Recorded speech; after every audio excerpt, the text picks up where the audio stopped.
So we just got our intake back. Hand zoom in on this part here so you guys can see what's going on. So we just had this whole entire surface milled down. So now the intake is straight and square. So hopefully everything will clamp down better. So big shout out to Skip White's Performance and TG Short for helping us out on getting this set up. So heck yeah, man, hopefully we can keep fuel in the motor and not coming out here in this direction. So we'll slap this bad boy up there and see what kind of spacing or gasket situation we need to do to make all this work.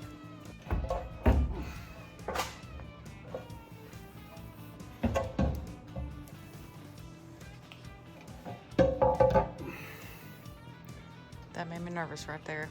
Did it make you nervous? Yeah, I didn't realize you had it crooked. Yeah.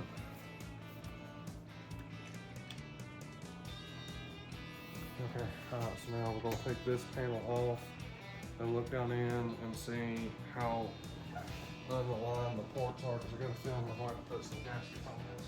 Some different ones.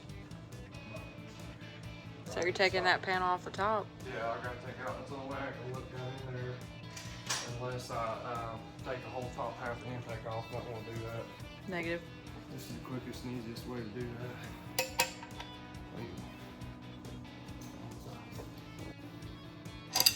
Just like that.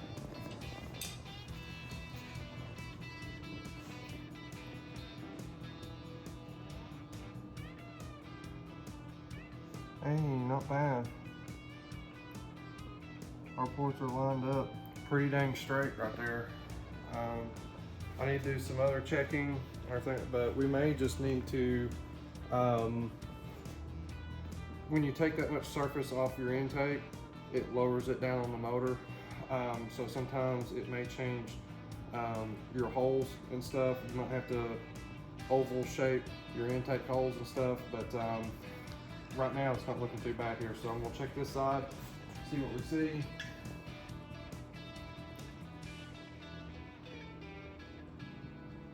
Yeah, I can see a little bit of difference over here, so.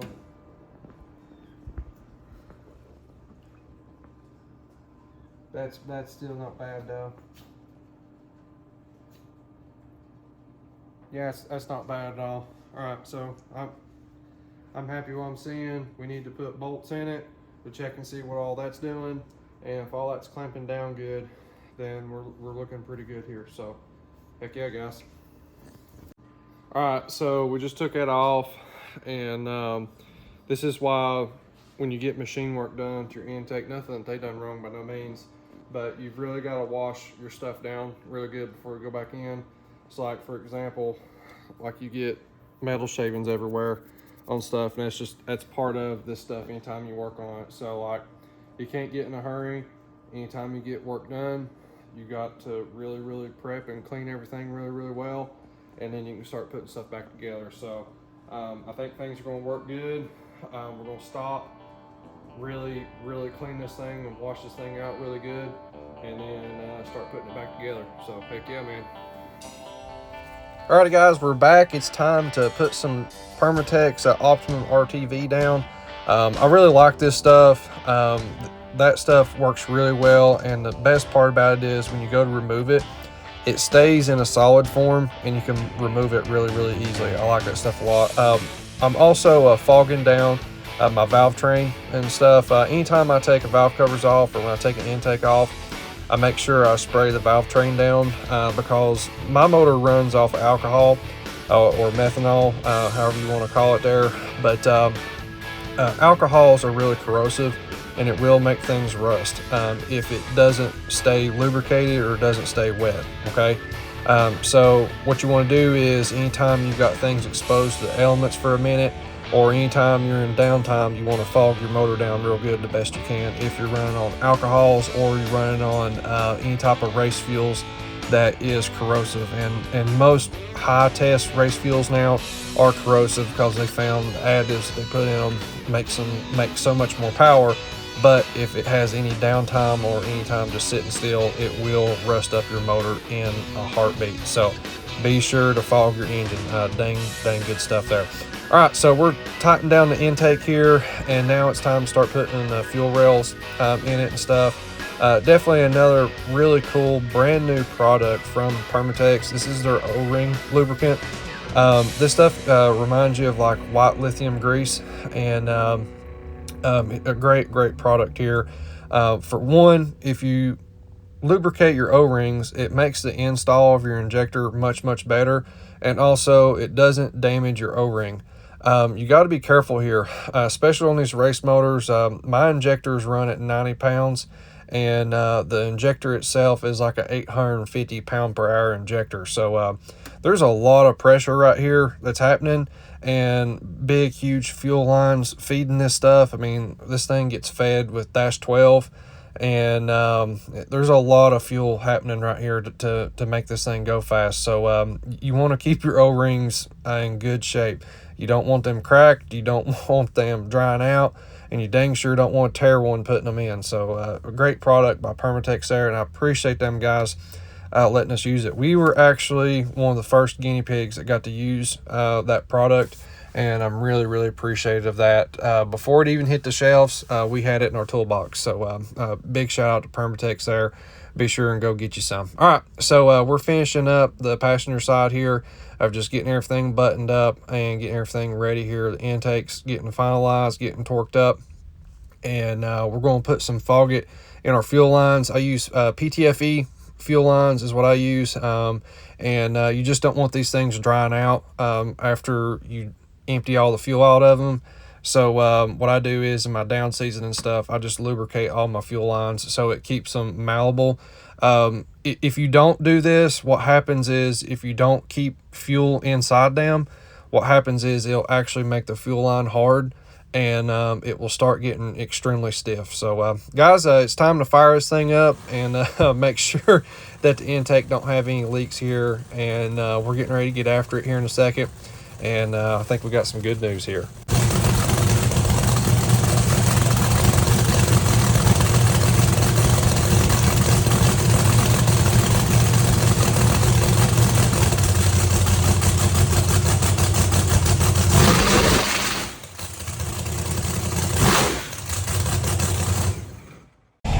Alrighty guys, heck yeah man, that's some daggum success right there. I didn't see any fuel coming out of the intake at all around the heads there, around any flanges, so that's perfect. So it's time to do some driving here. I'm actually testing out a new camera mount, and I'm already seeing it's bouncing a lot, so we're going to have to put something a little bit more sturdier in. But I thought you guys might enjoy this view, even though it might make you a little bit motion sick. But at least I felt like this view right here would be a very good selling point when it comes to sponsors, because now this is another great sponsor spot right here on the back of the car, and a cool view, right? So we're going down the road doing some testing, or when we're at the racetrack racing, you can see the other car in the other lane as well. I'm really excited about this view, but we're going to have to stiffen it up and make a better base for this, and so that way we can still get our sponsors in there as well and still see some of those logos there. So heck yeah, we're going to do some more driving here and enjoy this thing.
Well, guys and gals, that's not good at all.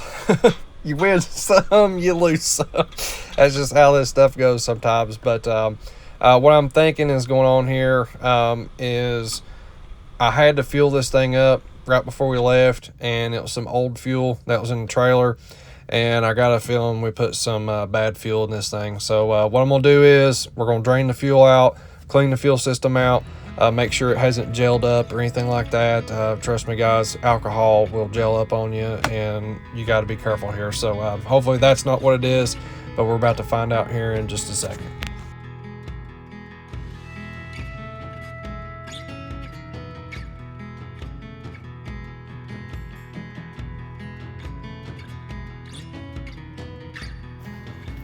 All right, guys, what's going on? It's time to put a new set of NGKs in this deal.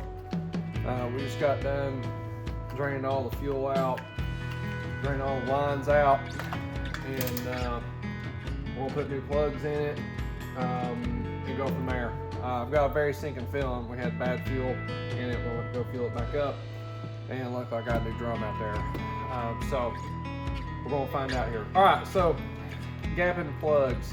You may or may not know what that means.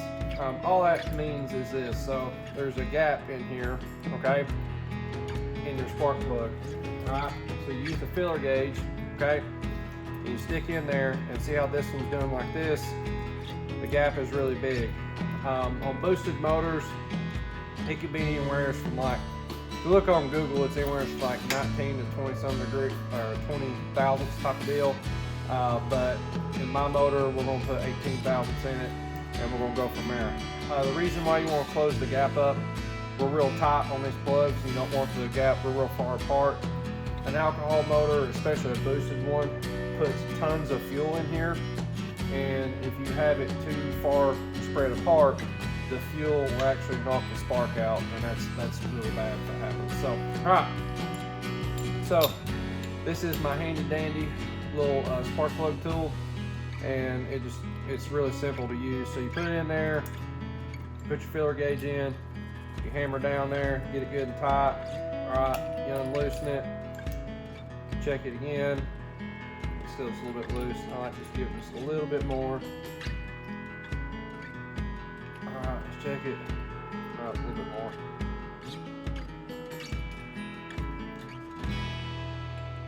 Perfect, just like that. Okay, all right, see now how it stays on there now? It's not loose. That's how I do mine, so it's consistent every single time. All right, so that's done. Time to put it in the motor and put the plug wires back on it.